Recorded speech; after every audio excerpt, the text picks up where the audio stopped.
Ah.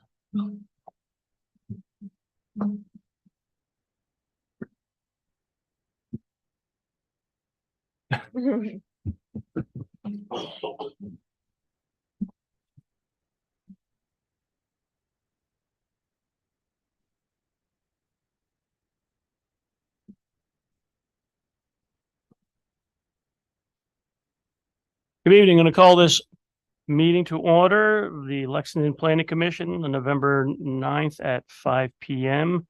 with all commissioners in attendance except for John Driscoll. First order of business is an approval of the agenda. Is there anything that anyone would like added, changed? Sharon? I move that we approve the agenda as Okay. presented. Second. All in favor? Aye. Aye. All opposed? None. Okay. The minutes from the October 26th meeting. Meticulous, comprehensive as always. Is there anything anyone would like to supplement, add, change, correct to what was a truly fascinating meeting? But I think you got all the excitement that was in it. I move to approve the minutes as presented. Second. All in favor? Aye. Aye. All opposed? None. Okay, good. But I think we did get a lot done. Yeah. It's a good one, John. Okay. All right. So now, item number 4 on our agenda is citizens' comments on matters not on the agenda. Is there anyone who would like to speak on matters that are not on tonight's agenda?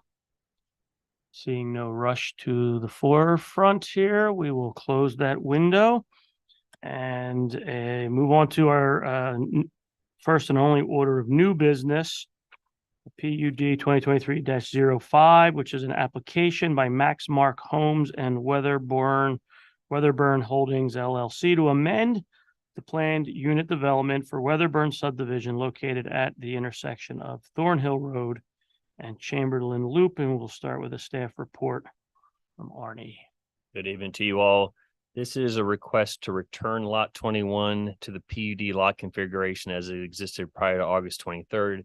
As most of you will recall, we just approved a PUD amendment to allow lot 21 to be split into 2 halves so that they could then be purchased by the adjacent property owners and therefore have one less lot to be developed, and then have those 2 parcels have a larger parcel size.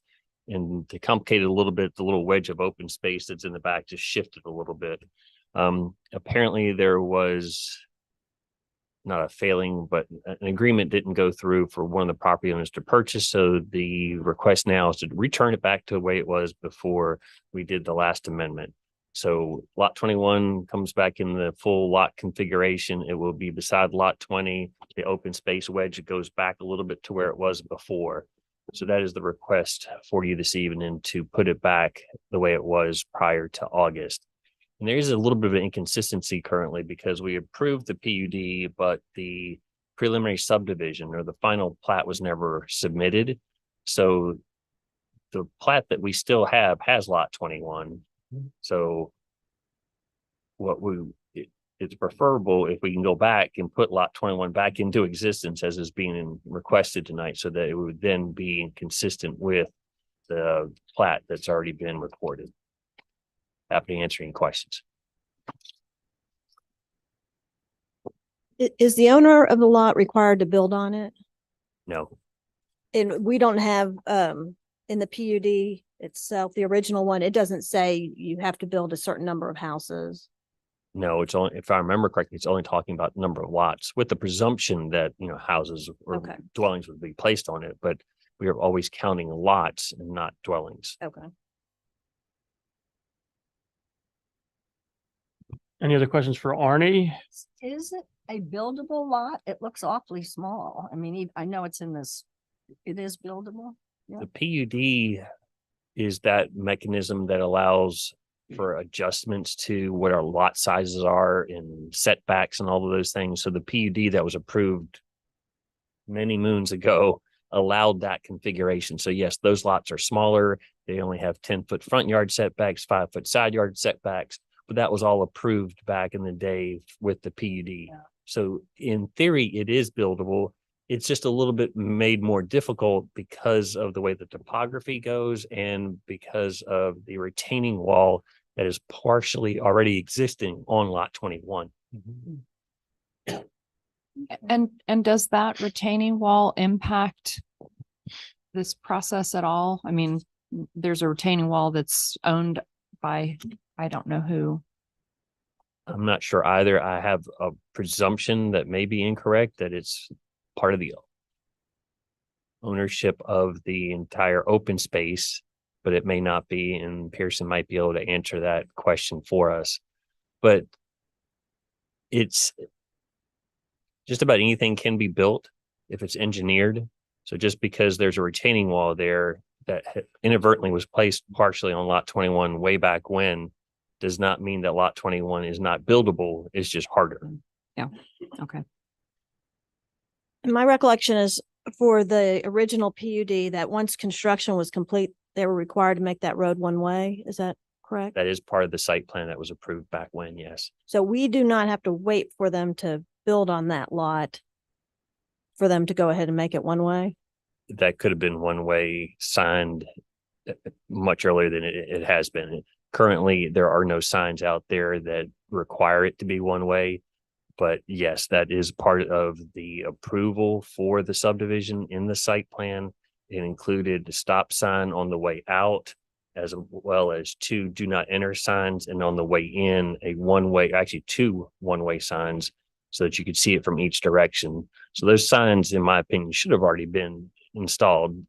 There's no particular reason that I can think of that they're waiting to the end, because people are already developing bad habits out there driving the wrong way. Every time I've gone out to post signs for this PUD or change the sign of the posting for this PUD, I've seen people driving the wrong way. I have probably been guilty of that. I don't know which way is the right way and which way is the wrong way, but I always think it should be. So can we tie that requirement to approval of this PUD? This is a rezoning request, so you do have discretion. So yes. Okay, thanks. Who would pay for all the signage? Would it develop? It's on them. It's on them. This is a private road. It's Yeah, not a public see. road, and where they're placing them is on private property. So it's not on the public side where we would be responsible for it. All right. We'll move on to an applicant statement, if there is one. I don't know if this is you. No, okay. All right, so seeing no applicant statement, we'll see if there is any public comment on this. See, Can we ask Pearson questions now, or should we wait till after public? yeah, if we after or now? The public here, it would be nice to get those questions out so the okay. public could potentially respond to them as well. Right, okay, so should we call them before the public? I mean, this is like the applicant statement portion. Is that where we would call this? Okay. Okay, so yeah, so go ahead if you. Okay.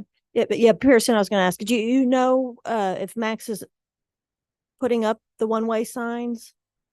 Yeah, come on up and please give your name and address for the record. Pearson Hotchkiss, and my address is 1150 Wide Gap Road in Lexington, well, the county, but I have no idea if he's playing along with that. I just don't have a clue. And just so everybody understands, what's going on out there right now is there's the lot configuration is this, and the PUD is like that. So they don't match. That's what he's trying to do, is put it back. Just because, as Arnie said, that Max was approached by the 2 landowners. They wanted to vacate the line down the middle and make those lots come together. He did that. We did the PUE. He paid me. And then they said, we don't want to do it anymore. Yeah. And so the PUD was approved and the subdivision plat was approved, but because they decided not to do it, that subdivision never changed. So the original lot configurations out there are still there. It's just that through this mechanism, we've shifted the PUD where now it doesn't match the lot line. So what we're really trying to do is just put it back. Okay. But I don't know about the one-way signs. Okay. Which was your question. Yeah, right. Well, and that I think gets to Shannon's question. So are we causing a problem. It looked like that some of the wall from where the markers were out there is on lot 21. Is a It portion of is the that. wall. I don't know who built the wall. I guess Jeb Brown, who originally did that subdivision and bankrupt, and you know, the history of it. It's just been my nemesis. But I guess since 2004, but somebody built that wall so that they could put the duplex up there where Ursula Keeley used to live. It's now Kathy Hills. And I think what's going on is Kathy's going to buy that lot.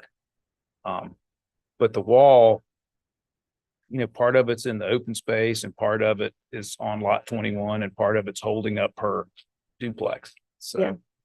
But So we're not creating a problem if the sale does not go through for some reason. I don't think so. I Okay. mean, we create a problem for Max because he wants to get out of there and get rid of that lot. Right. And Kathy wants to buy it, but, I don't know that the sale couldn't go through even if the PUD was kinked. I'm not sure what conundrum that would cause. Okay. But it'd be interesting to find out. Hopefully not. Okay, good. Any other questions? My only question involves that little wedge that somewhere it said that it was moved or it will be moved. And so does that matter? Relocating the open wedge, relocating it. So The wedge never moved. If the boundary line adjustments had, and the vacation had taken place, then the wedge would have moved because the wedge went into where these two lots were going to merge. That never happened. So the PUD map plat shows it up here, but it's actually there. okay. So they just, yeah. If I could clarify, on the PUD, it moved and now we want it to move it back. We're on the plat, it never moved. So we're just trying to make the PUD consistent with the plat. The property. Nope. Yeah. And, Clarify. and the person, you said that the person in lot 20 is considering buying the whole thing? You know, So- I allowed myself 10 minutes to get here and have a little picture of what the lot numbers are, but it's the building. One with that the retaining house wall? Is being held up by the wall. Yeah. Which is now That's- Kathy Hills. I think that's who has approached Max to buy this lot, but, So I guess I do have a question about that open space. So I don't know if you, It I've looks kinda got a like- picture of it in my head. yeah, it looks like the open space is between lot 20 and what would be lot 21.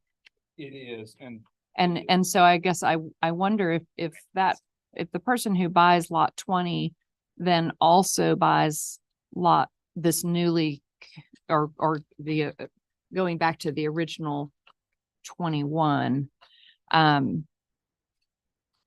what happens to that open space? It looks like it's wedged between two pieces of property potentially owned by the same person. it is, and so I guess we could use that. Yeah. Come on, yeah. So this is the PUD, and this is where we're Right. gonna go away, but make sure this is the actual flat. Oh, this is the old. Very confusing. But the open space never. Yeah. Just on the PUD, but this is the PUD, this is the most recent PUD. That's 6/19, and this one is dated Okay. October 17th. Yeah, so this is what we're trying to put it back to. So that's the wall. Yeah. The wedge. Yeah, and I guess I still just would be concerned about the open space that's supposed to be for everyone actually sort of really being in the middle of this person's yard. Yeah. Yeah, and it is kind of in the middle of their yard. And that's just weird. I mean, that wall goes across the back of 19 and 20 and through the open space then. Right. So. So I don't know whether anybody in that community uses that little tiny wedge of open space that feels like it's in somebody else's yard. I kind of doubt it.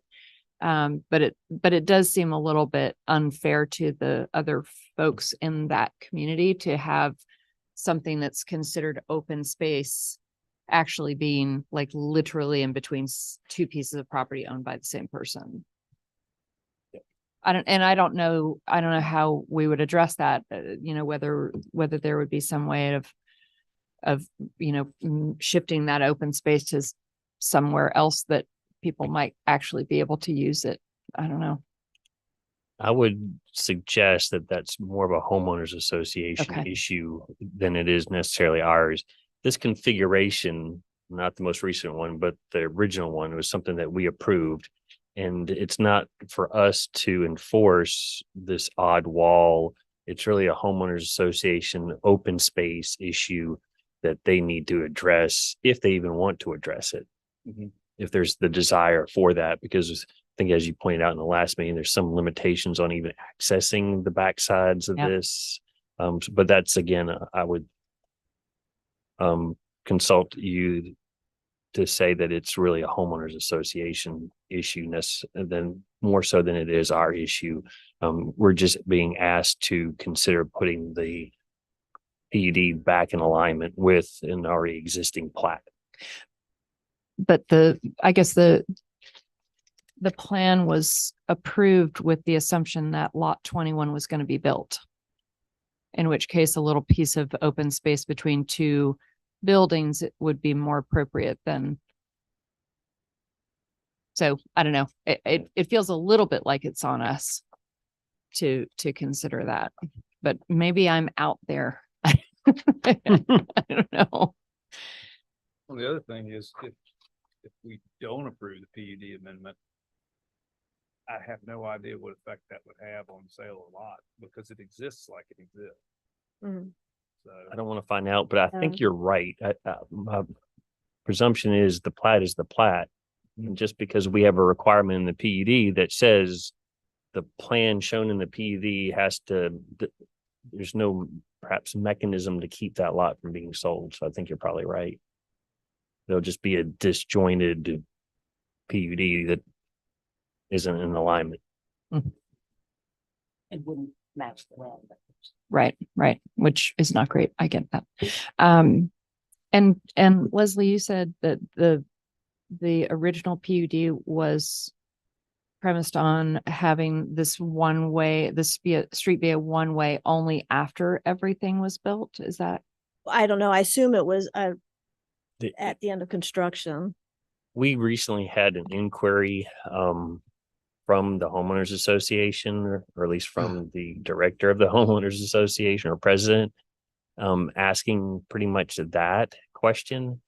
Because the homeowners association is about to be presented with the maintenance responsibilities for all of the open space. This is typical in a development such as this. Once about 50% of the lots get sold, then more seats get on the HOA, and then eventually when the developer sells out and is finished with the entire development, including erosion sedimentation control and all the other things that need to be improved, then it gets transferred over. The open space gets transferred over to the HOA.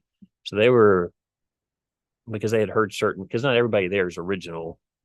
And this has taken such a long period of time to develop and have had so many iterations. I think 6 or 7 different PUD that have been approved for this, that they were trying to figure out what the history was, what the intent. We went back and spent some time in the files and in the PC minutes and city council minutes. And it was always intended to, one, be a private road, net raised city road. And we can find that in the original submittals and also what was presented to planning commission and council. And 2, it was always intended to be a one-way road, a loop road, because there was even some language when there was phase 1, but that there had to be a gravel road for egress through phase 2, which wasn't built. And when I first got here, that gravel-ish dirt road existed and people may not have used it. And maybe they got used to coming in and out the same way and thought it was a two-way street, but it is not built to the width where we would accept it as a two-way street. Mhm. So it was always designed and built as a one-way street. It just hasn't been signed as such. And that really needs to be addressed. So we don't actually have to require that. Is that it's, We've been in conversation since the middle of the summer with Max. And I'm not looking, when I say we, I don't mean Pearson. I've been in conversations with Max since about the beginning of the summer. And Custis Coleman, because technically Custis is the owner of the open space currently until it transfers to the HOA. Max is the owner of the lots that he hasn't built on and sold so far. So that's his involvement in it. So I have been in contact with them trying to impress upon them the need to install those signs. And I've gotten an email fairly recent said that the signs will be ordered. okay.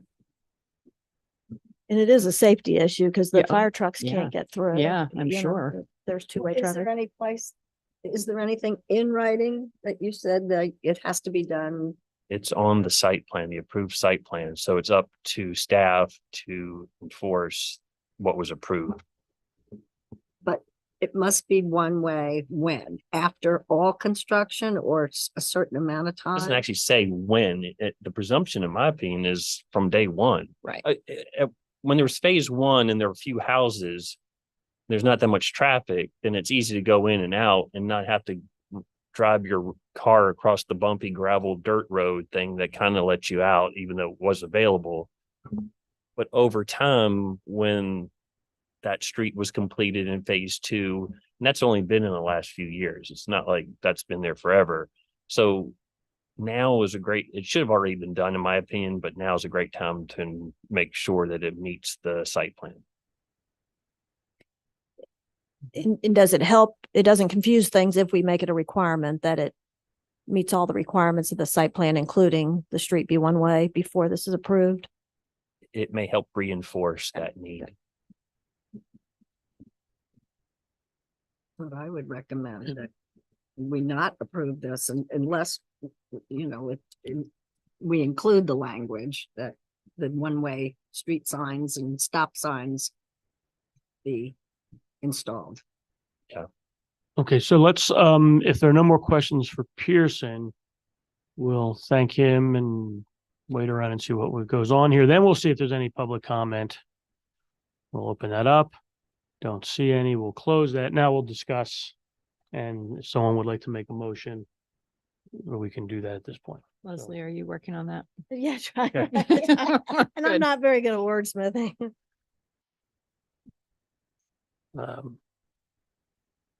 So it sounds like there's an appetite for adding in that language about let's Yeah. because it could be because if the street is done and all the sidewalks are in, does it have sidewalks? Can't have sidewalks. But anyway, it's built all around. Not every lot necessarily has a house on it, but the development is developed. There's just some empty lots that haven't been built, right? Just all but this lot. This is the only one left. Oh, is the only one that hasn't been built on? Yeah, Mhm. it's finished, so so it it's is. time. Okay. It is done. All right. Any other discussion or is someone going to jump in and make a motion? Okay, I'll try to make a motion. Okay. I move to approve an amendment to the Weatherburn Planned Unit Development Application PUD 2023-02 as presented by the applicant and with the one applicant proffered condition contingent on the applicant meeting all requirements of the site plan, including making Chamberlain Loop one way. Does that work? And And also installation of and signs. installation. And of all installation of appropriate signage. signs. Hmm. Yeah, signage.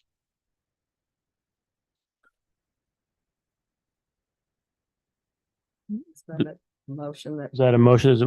Do we have I a sec- second? Are we ready? We're ready for a second. Yeah. If there is, I was just pausing while they're writing this down.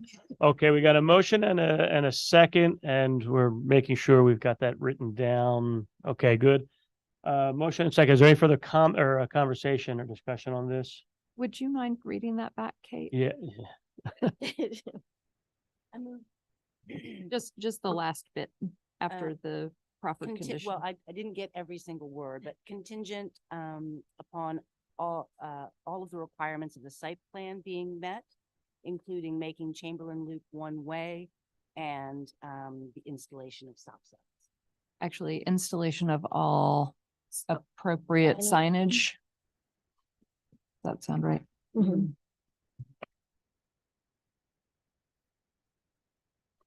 Okay. Yep, had a motion, a second.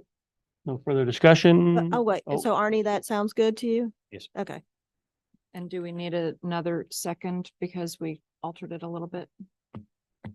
Just No, in no, let's case. call Matt. He'll know. It was such a minor alteration. I think they're good. Yeah. It did not change any intent or anything other. Okay. Got a lifeline here. All right. So all in favor? Aye. All opposed? Aye as well. I forgot to say aye. Unanimous. Okay, good. Thank you. Welcome to stay or go as you please. Yeah, you can sneak out. Good. Thank you very much. Good luck with that. Okay. So our other business, item 6 on the agenda is other business, and the first bit of that is the review of the land use chapter of the comprehensive plan. And not exactly sure how we want this conversation to go.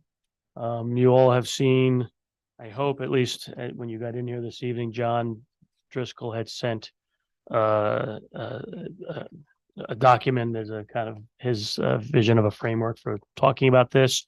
Arnie, would you like to frame this? May I please? Oh my gosh, please do. You're asked to review the land use chapter of the comprehensive plan. And during your last planning commission meeting, you discussed your priorities for 2024.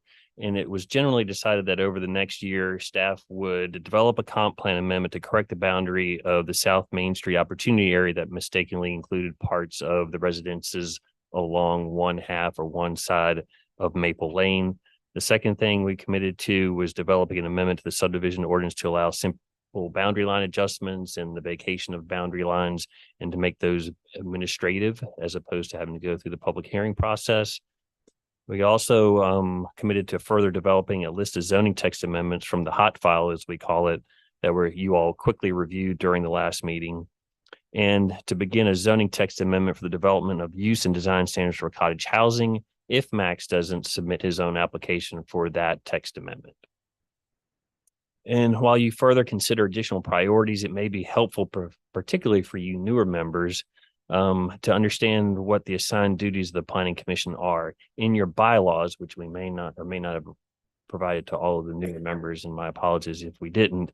The bylaws list the purpose of the Planning Commission in 3 particular tasks. So one is the administration of the subdivision ordinance. The second is the administration of the zoning ordinance. And the third item listed is the maintenance of the comprehensive plan in accordance with section 10-7 of the city code. Furthermore, it states to make recommendations to city council on revisions, updates, and adoption of the comprehensive plan in accordance with section 10-7 of the city code. And chapter 10 is a little odd, not odd. It has some background information and tasks for only a handful of the boards and commissions that we have. I think only 4 of them, and Planning Commission happens to be one of them. So in chapter 10 of the code, it affirms that it is the duty of the Planning Commission to prepare and recommend a comprehensive plan for the physical development of the territory within its jurisdiction.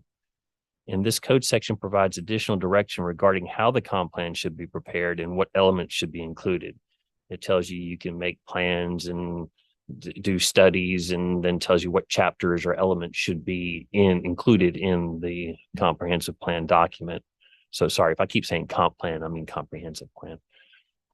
And it must be noted that there's no specific duty assigned to the Planning Commission in either chapter 10 or in the bylaws for the Planning Commission to implement the comprehensive plan.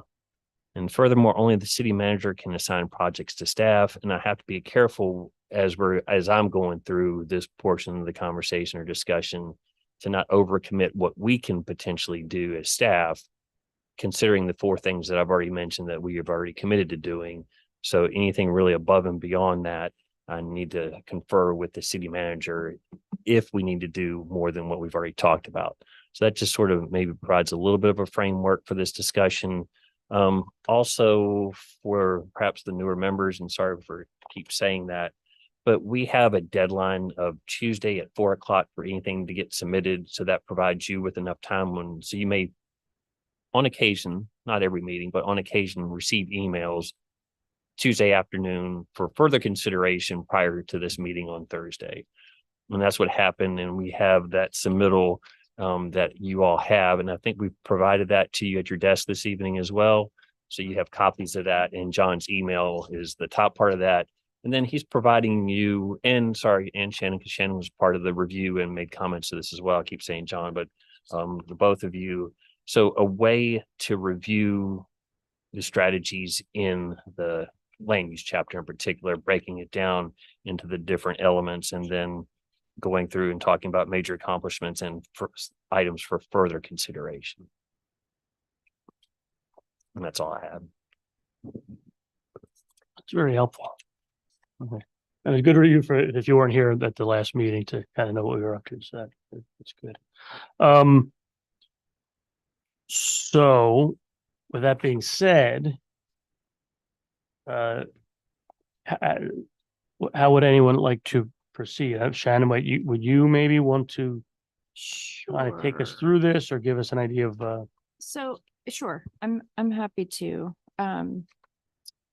So this is divided up into the different sections of the land use chapter. So the first one is accessibility and diversity. The second is sustainable economy. Third is local identity and character, etc.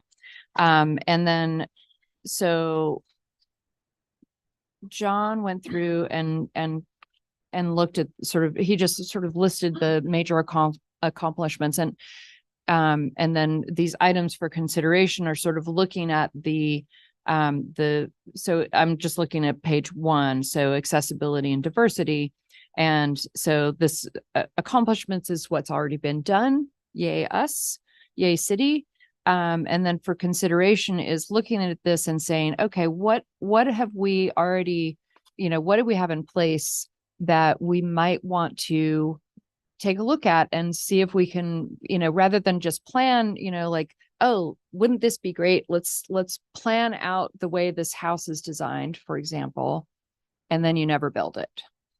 And so the idea is to sort of look at the same things that we have planned and figure out how we can take next steps. Not necessarily that we're going to build it this year or, but that, that there are next steps that we might want to take. And so for the accessibility and diversity section, the item is formalize an annual review. And this is obviously, maybe not obviously, but I would like to emphasize that these are suggestions. It's not a I recommend. It's sort of like, this is what we could do. So formalize an annual review of the bike and pedestrian plan priorities. And then set priorities by year, sort of say, okay, if we've got this bike and pedestrian plan, are there areas that we really need, where we need to try and put our efforts or resources, this year, and then next year we'll move on to another area of the city. So that's how this is. So that's that one. And that's just sort of how this is generally laid out. What would be helpful at this point? Do you want me to go through them all, or? Well, I'll ask a question, kind of the group. So for the major accomplishments, do you see us like at listing those as an addendum to our annual report to council, or is there a plan? I think What's that would be great, the actually. easiest way to document it without Mhm. being too big of a document? Yeah, I think that, accountability to the voters, the taxpayers is, I think, a great thing to be able to say, you elected us, or we were appointed, and these are the things that we want sort of laid out that we want to do, and look what we've done. I think it's a really helpful thing to have, this list of things that we have done. So yes, I would say yes, it would be great to do that. And Arnie, how, if we just did for this annual report, just the land use, exactly what's in here as far as done, is that a problem to make that a addendum? I would only ask, in the format that we had with the status column that we kind of threw on at the to the side of the spreadsheet. Is that enough, or do we need to have a little bit more, as John and Shannon have put together, a little bit more verbiage to it? In other words, a little bit more explanation. I thing was put would the think bullet a little points. bit, I mean, this is pretty small, but just having, are you talking about like just bike and pedestrian plan? Is Correct. That, is that, where we had just very quickly and perhaps too succinctly just threw in bike and ped plan, where you've in the third bullet point in major accomplishments, bike ped plan completed in provides options for bike ped improvement. So there's just a little bit more verbiage there. What do you prefer in this annual review? Just a quick little extra checkbox in the right-hand column for status, or somehow that we write it out a little bit more, I guess is what I'm asking. I think the bullet, I mean, we kind of have it, John kind of sketched it out here as it is, and I think that would be helpful. I think, because what you're saying is the city paid a good bit of money to the Berkeley Group to help put this comp plan together. And their, big commitment was we're going to keep using it. And this is just a way of saying we're still using this. It's on our minds. So all the people who helped in the community. So yeah, I think that would be good. Yeah, I would just cut and paste Yeah. these bullet points Yeah. and put them underneath the And chart for land use. am I hearing just for the land use chapter? Yeah. That's all we've really. Yeah, reviewed yeah, formally. because we're, Yeah, and easy. that, Yeah. and that that's fine. starts, I mean, it kind of starts the ball. I mean, that way, when we talked about how every 5 years you have to look at it, this kind of is Yeah. already laying the groundwork. So when we get to that point, if we do a little bit at a time, then we get to that, and we're like, okay, right? And We've done then this. hopefully it won't take as it long won't take a long time to do to whatever review and changes, tweaks we would want to do, right? And having, if it's possible, having the years when these things were done, I think would also be really helpful.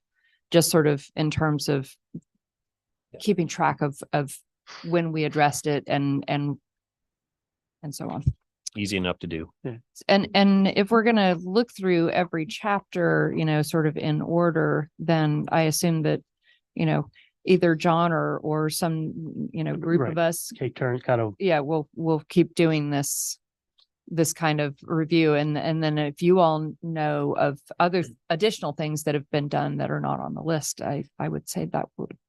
And I invite all of you Out. also to submit items, because Mhm. I certainly don't know everything. Even if I handed it around to all the department heads, we're not going to know all the things, because again, this is a community-wide effort. Right. So there are other entities that are involved in things that could fit some of the Yeah. strategies that we have. Yeah. So if you have any not suggestions, but if you want to let us know of any projects that have been accomplished that fit any of these, please let us know. But really for this annual report, it will just focus I on. think so, right? Yes. Yeah, and when we get to, I mean, for the green infrastructure, chapter, that there's a whole group out there working, and they'll Right. be the ones to say, here's what's going on, and they'll be so Exactly. yeah. Yeah. So so in terms of, if you've had a chance to look at this in terms of the major accomplishments under each area, or do they look good to folks? If you've had a chance to look, if you think of anything else. And I think the next question would be then is, so what do we, with in terms of consideration, what do we as a planning commission think would be something we would like to see happen? And this is something where we pass this along to the city, the city council, and say, this is what we're thinking, and the city council will come back and say, oh yeah, we're doing that this way and that way. And so, yeah, we got it, and we'll know. And that kind of communication. So maybe that kind of conversation now, are there any things in here that we're wondering about that kind of fall under land use, that either we're wondering, is this going on, or how's this going to go on, or, what are the priorities? Yeah, and I think that, it's these 4 consideration ones that we're going to have to really be mindful of your time. But also recognizing that, we need to address some issues that are coming down the pike. So, and I'm thinking, particularly on page 2, the gateway,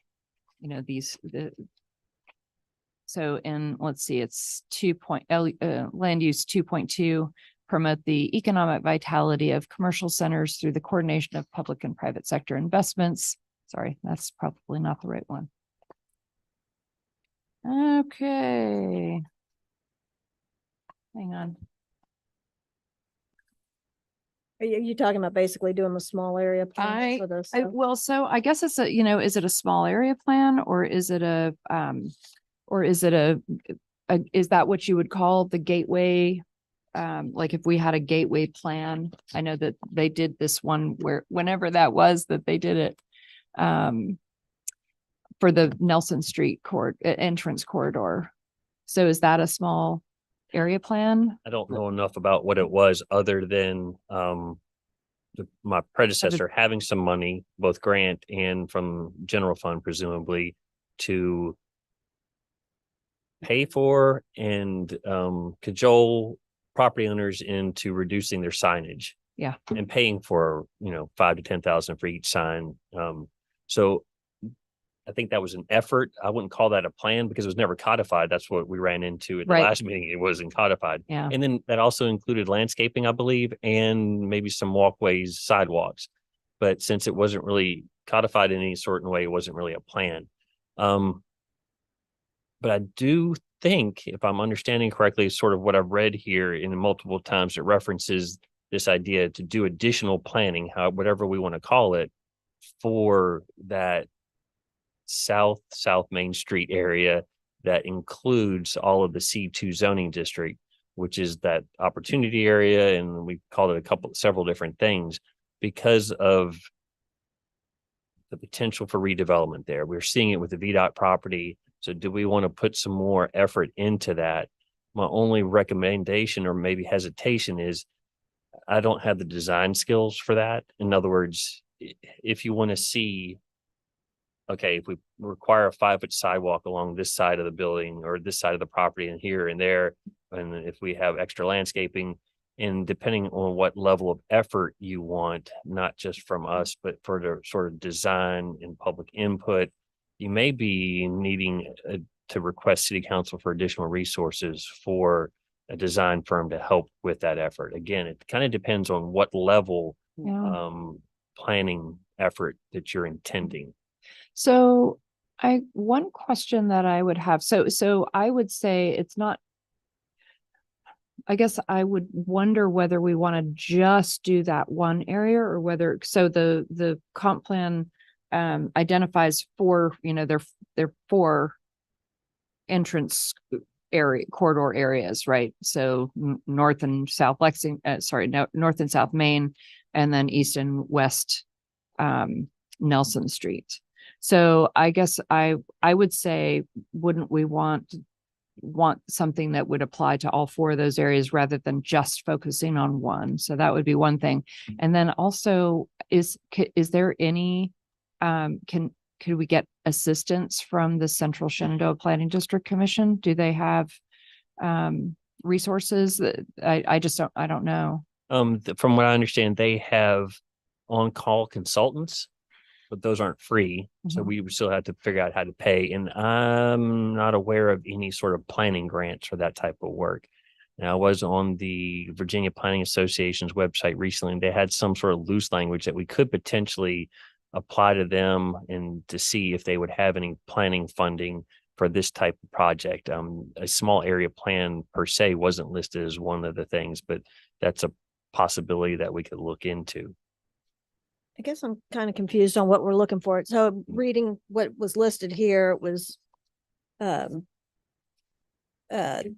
traffic study and utilities study, and then I guess some design, but so take South Main Street.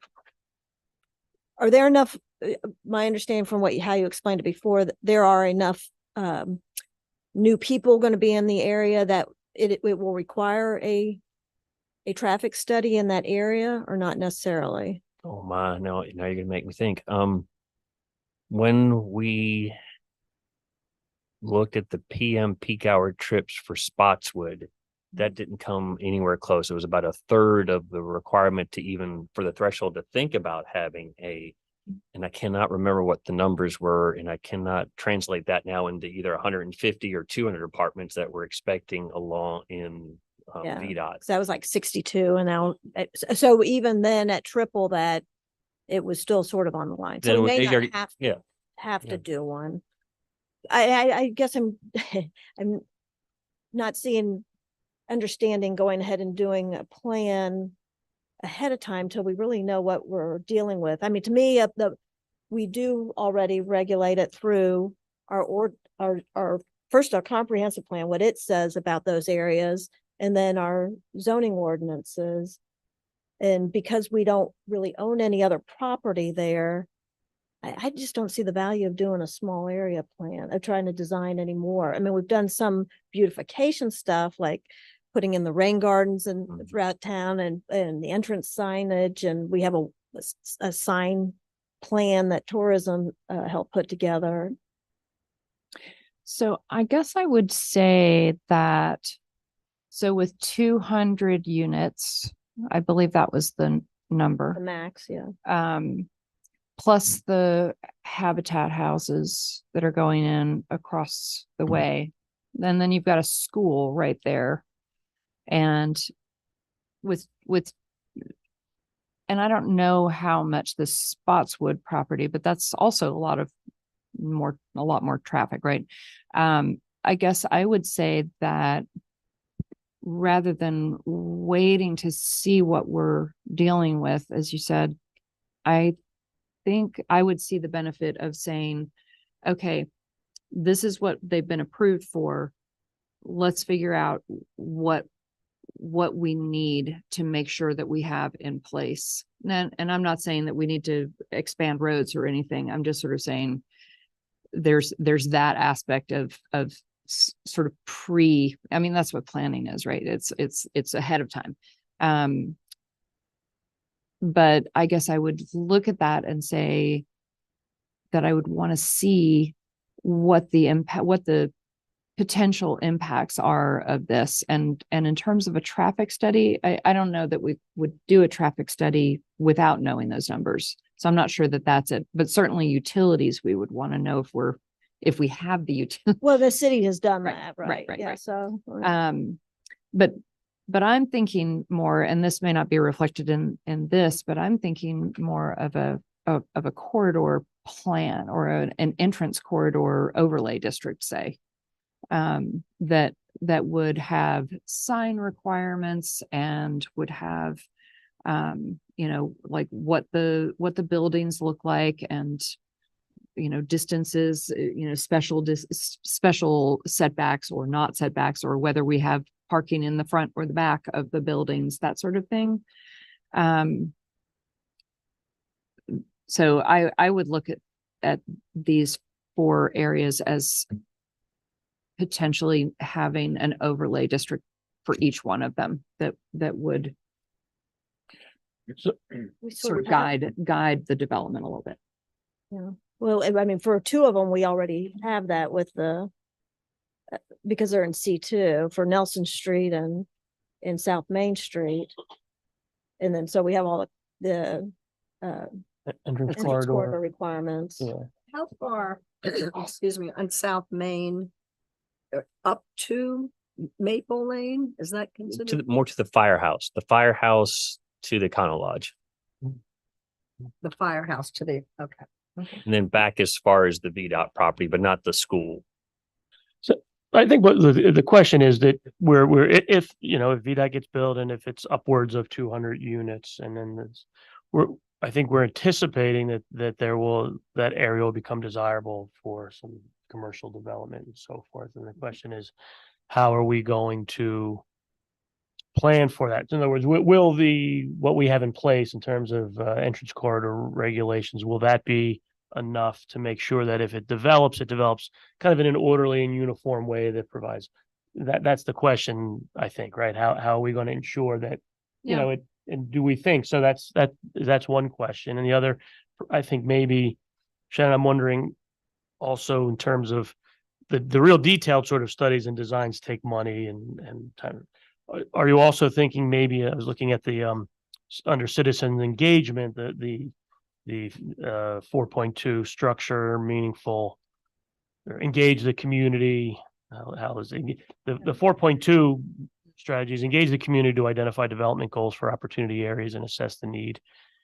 So for consideration, structure meaningful citizen engagement in developing these areas. Is that a question that we're looking at? Do we want to do that? Is there a mechanism for planning commission to do that?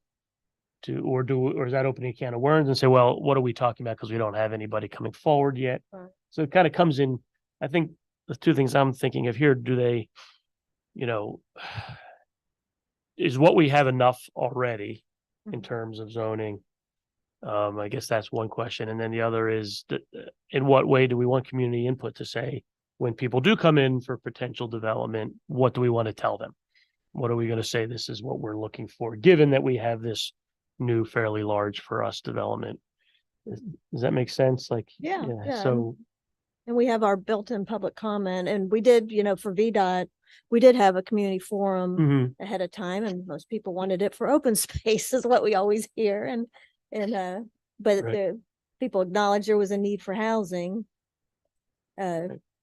So I feel like we do have a lot of opportunities for public comment. I don't think it's realistic that the public is going to get to design private property. no, right. No.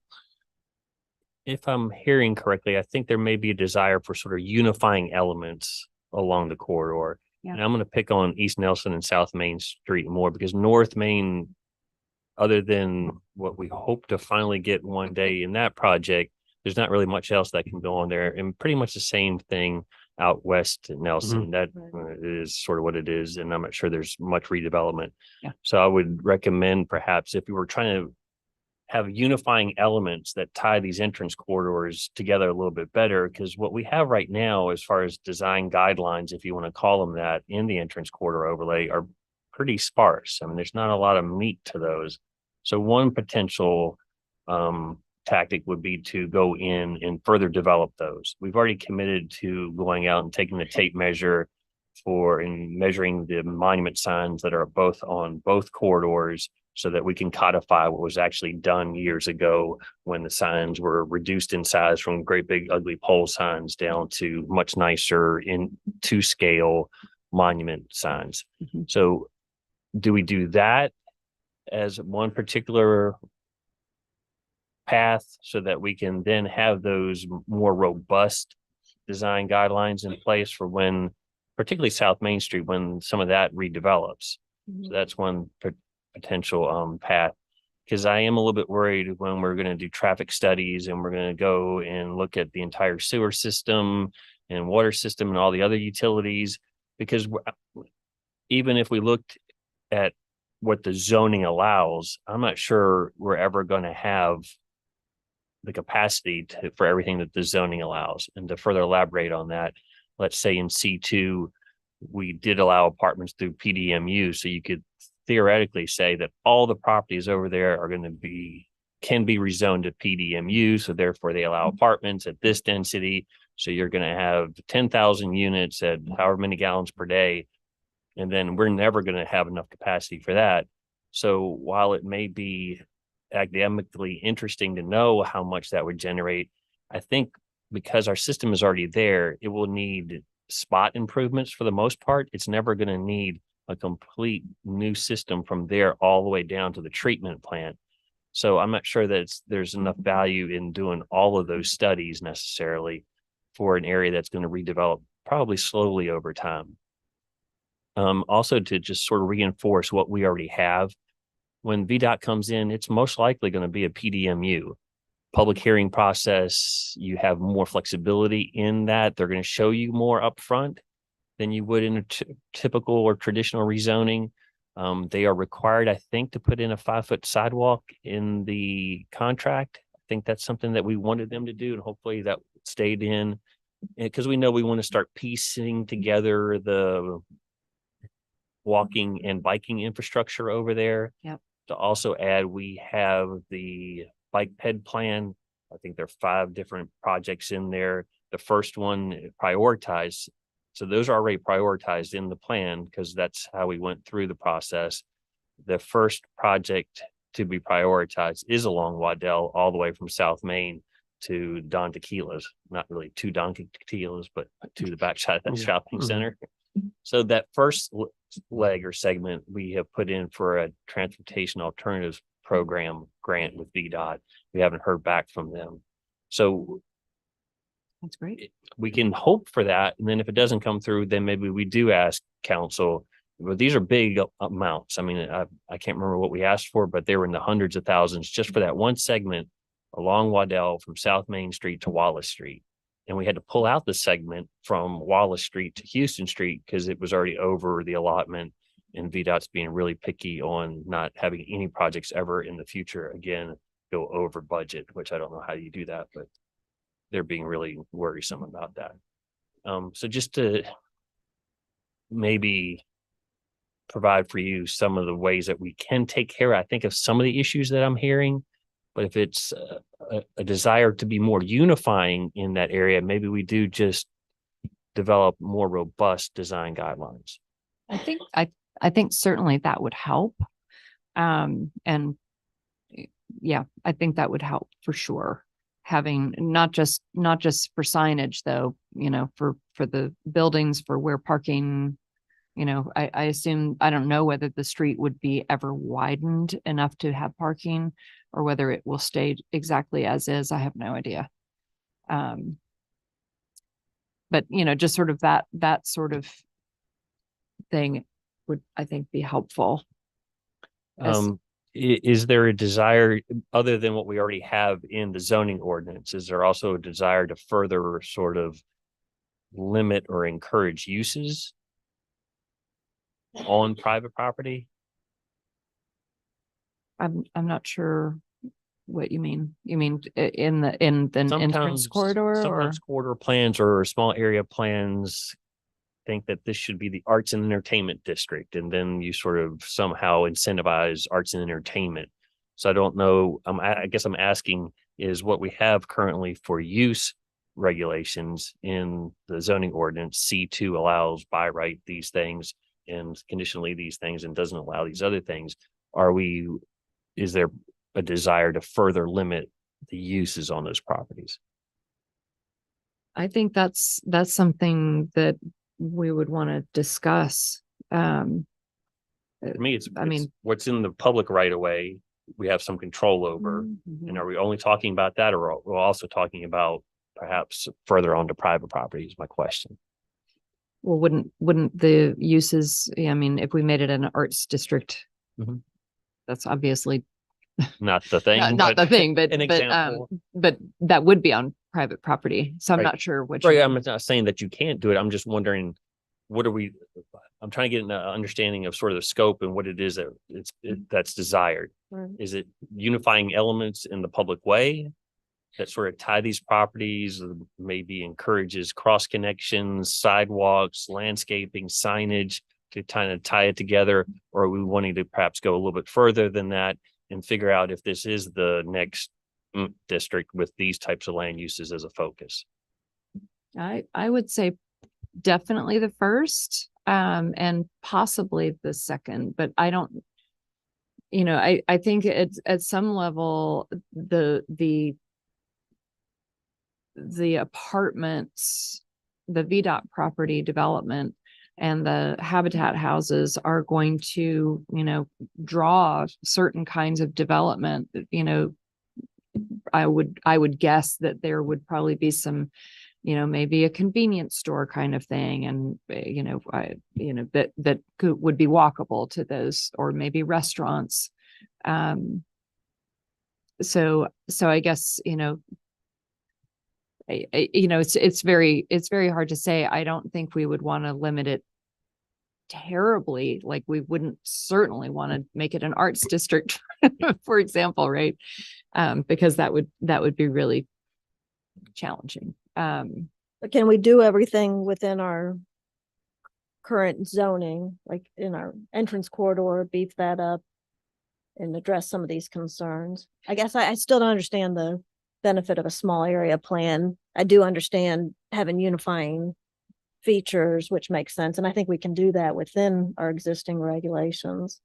So is a small area plan here basically an overlay district? They can be. I'm thinking about Columbia Pike as an example up in Northern Virginia. I can't remember if that's Arlington or where, but yes, it is a plan for a corridor, a plan for future additional density to sort of fill in. And I think that was an overlay, but I can't presuppose that all of them will be overlays necessarily. And what, was it Kelly who helped us with our comp plan? Kelly. Kelly, Yeah. And what Kelly said is we're pretty small to have a small area plan. That for us, it would be a couple blocks. Normally it's a bigger area than that. So it Yeah, I think she doesn't mentioned that totally most makes sense. small area plans are bigger than the city of Lexington. Yeah, right. It is So- true. Yeah.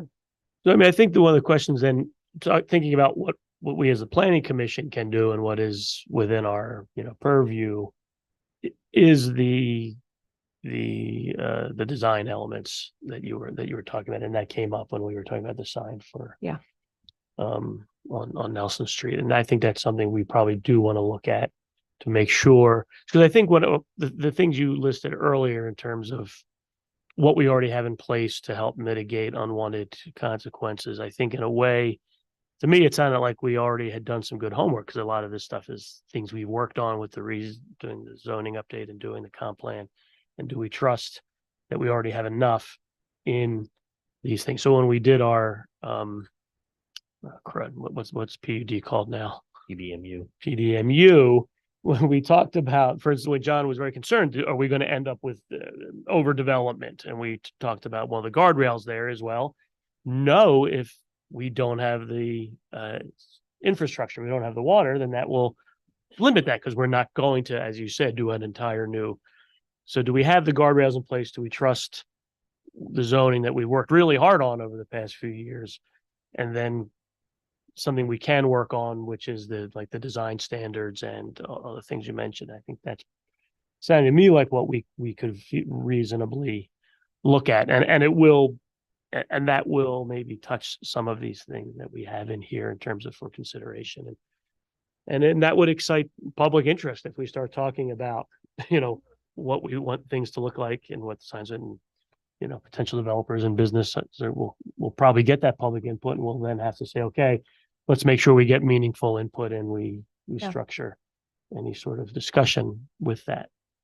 And it's good to have public input. Yeah, right. And that's what we want to do. We always say we want to make sure that by the time we get to the point where we have to actually recommend and approve something, that no one shows up because they've all showed up already. Exactly. And so when we decide when we can carve out the time to get it on on our radar for looking at these potentially, because we got a couple of years before this VDOT property, before this all gets developed, there's not going to be a boom in the next year on that area for businesses.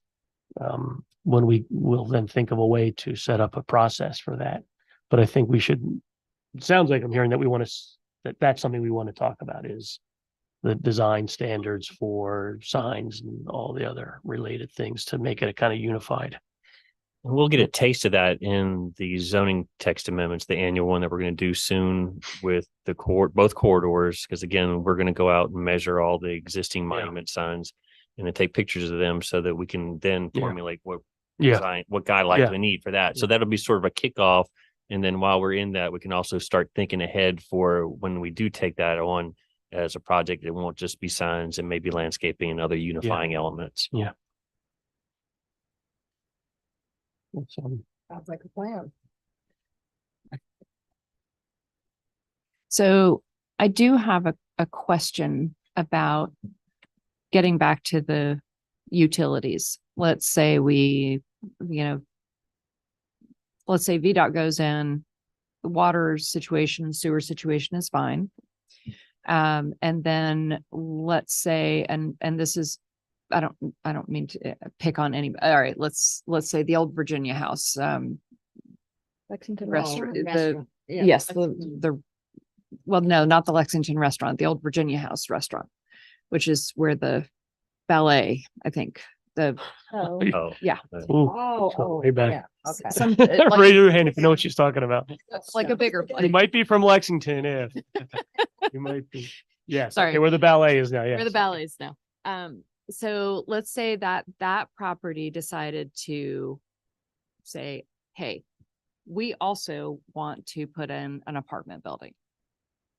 So, and then there's not enough water or sewer. What happens then? We work it out in the sense that we're not going to give them a building permit. They don't have a right to 50 units mhm. if there's no water or sewer capacity. Okay. So it's going to have to be a negotiation with the city to determine if we don't have pockets that are deep enough at the time. We just say, no, you want to develop that, you have to even improve offsite infrastructure to make that your particular use happen. Then that's just a negotiation. So I don't think a person or a property owner has a right to say, hey, I'm going to add 50 units and you have to provide me to my door the correct utility capacity for that. It's going to have to be a negotiation between the two. And as we did with VDOT to a degree, where I think we negotiated to maybe not have them, we reduced some of their costs by the utility connection fees and whatnot. Just that was negotiated because we own that property. So that was a different situation. Mhm. But, I think it just comes down to how much would the city want to help that other property owner, and sort of what's the cost benefit analysis? Because not to be rude, we have to consider that as well, just like anybody else. Thanks. That answer Yeah. So first come, first serve. correct. And then if there are improvements that are needed, you may have to kick in for those. Thanks. Is there anything in place right now that these new developments have to have underground Utilities, utilities? I think the electric lines. PUD, if I'm not mistaken, the PUD specifically says underground Yeah, I think utilities so. are required, not just encouraged, but nothing else. If you build a house on a single family lot, there's no requirement for underground utilities. So I fully so the- expect the PUD and, sorry, planned development mixed use, PDMU. PDMU, when Echelon comes in for the old VDOT property, the only way they can execute what they've shown thus far, which is a mixed use development, is to do a rezoning to PDMU, and therefore the requirements are to underground those utilities. So that project should have underground utilities. And there are already underground utilities on Spotswood or no? I can't remember. I should know that. I drive by there 4 times a day. Spots would run in right up to it and Running- some on the property. I believe Right. But it goes underground there. So I'm just wondering, so for, Oh, you're talking about poles and. yeah, like poles, would they bury just the ones in front of their, I don't think there are any. or does it I go? don't think there are any utility poles in that whole section. Maybe not. I'm reasonably sure. So they would already have underground service. Okay. So for the VDOT property, they'll put theirs underground, but what about I don't know, are there above ground utilities already around in that area? Mhm. Are there? I mean, electric wires, really. Yeah, for most new construction though, people want the owner of the property wants the utilities buried and will Yeah. bury them. Yeah. Yeah, I mean, it's not. Now I'm just wondering whether they bury all of them or just the ones that are literally on their property. So Just the that. wires go down, Yeah. up and down. Just Yeah, they curious. only do the property. I mean, I'm thinking like Waddell and, yeah, we only did our property.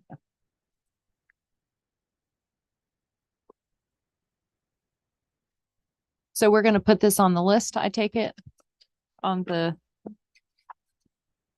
I think what I've heard, and correct me if I'm the wrong, please, milestones.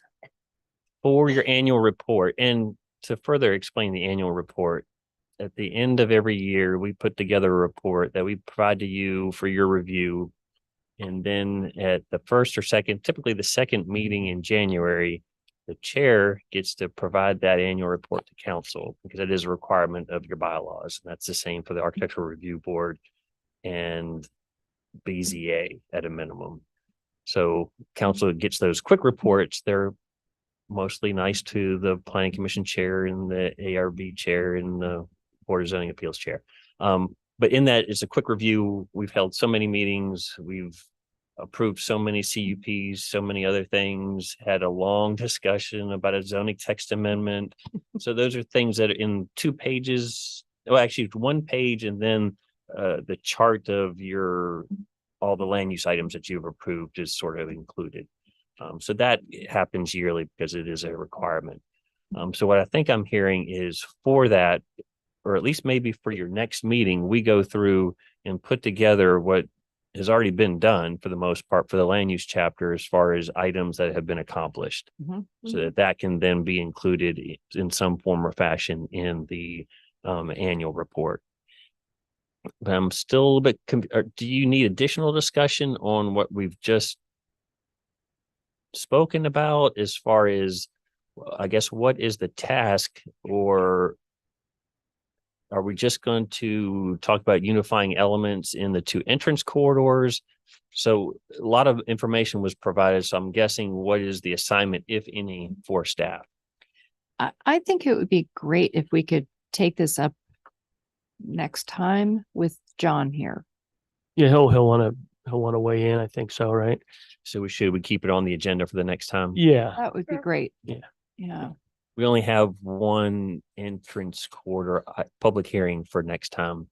So this could, And that's our last meeting of the year, the first one in December, right?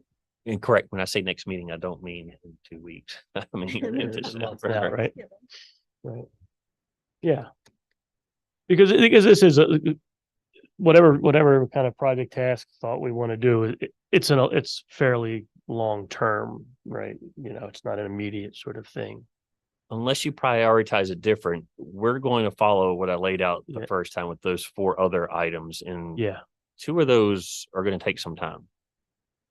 And that, sorry to reiterate, 2 of those, one of them being cottage housing, is Yeah, going to take yeah. a good bit of time. And the zoning text amendment, even though they're housekeeping items, the signs that we're talking about along the entrance core, depending on how far we get into that could be an easy item, or it could be a little bit longer. But just to give you an idea, we've already got at least 4 items programmed.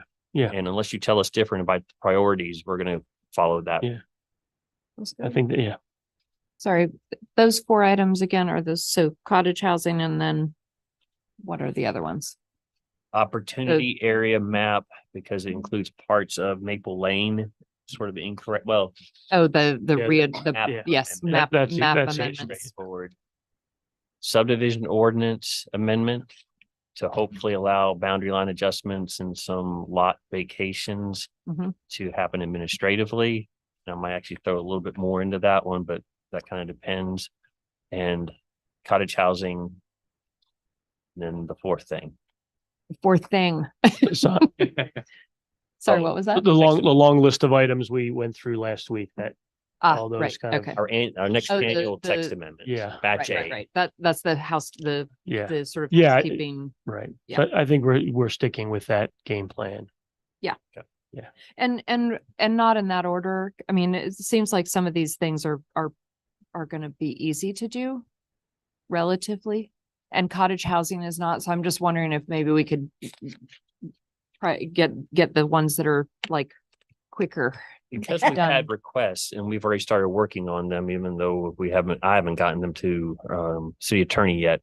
But the boundary line adjustment, so the subdivision code thing and the map amendment in the comp plan, those are going to go forward.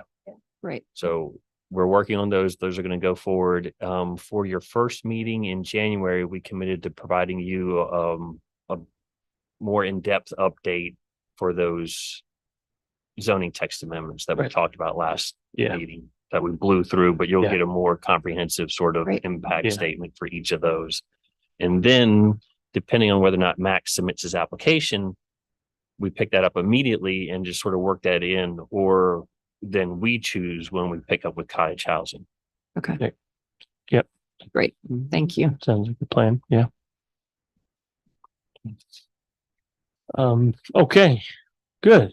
So we'll have a space for this again next meetings and Keep it on the keep it on agenda. there and, And we will and- add the submittal that came in to your packet so that you'll have that all together. right. And did you say whether if we have any hearings for our next meeting? Just the one entrance corridor for the Ugly Doug / Pack and Right, Mail. got it. Mhm. That finally came in as a complete submittal, so you will have that one public Okay. hearing on the agenda. Okay. Good. All right. Are we ready to move on to the agenda? Good. Yeah, okay. If applicable, Arnie, do you have zoning planning report, anything for us? I do. Attended a public meeting with Main Street Lexington. They have a new project or about the enhancement of the courthouse square. And so you're aware, there are surveys available on the Main Street Lexington website for public comment through December 1st. If you'd like to get on there and make some recommendations for what you think should be included or maybe not included in courthouse square. The last zoning report, I mentioned the incomplete entrance quarter certificate of appropriation application for the Rockbridge Square, sorry, that we just talked about. We do have a complete application now, so that will be coming to you at the next meeting. We do have a preliminary site work is ongoing at 201 North Randolph Street for the demolition of that structure. They started cutting in a silt fence and I think moving the safety fencing on that property, but they haven't started demolition yet. We expect that to occur pretty soon. And was a property across the street from that demo? Has that happened or they've just gotten their permit? That's happened. It's down, it's seeded, it's Oh, I didn't go good by. shape. Mhm. That was contracted by the same contractor to be demolished first. So that happened. And then we thought he was going to jump across the street to 201 North Randolph immediately. And I think there were just some contract issues with the owner, and that didn't happen as quickly as we had hoped. Okay. Could we say that we've covered what's in C?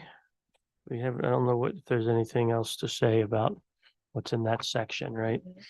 Okay. All right, so then that leaves us city council report. I don't really have a report. Okay. We did meet last Thursday, but no real Nothing. big items of interest. So that brings us to number 8, and we can just sit around and talk. I move that we adjourn. Second. All in favor? Aye. Meeting adjourned 6:16. Thank you all That's very pretty good. much. Good, yeah.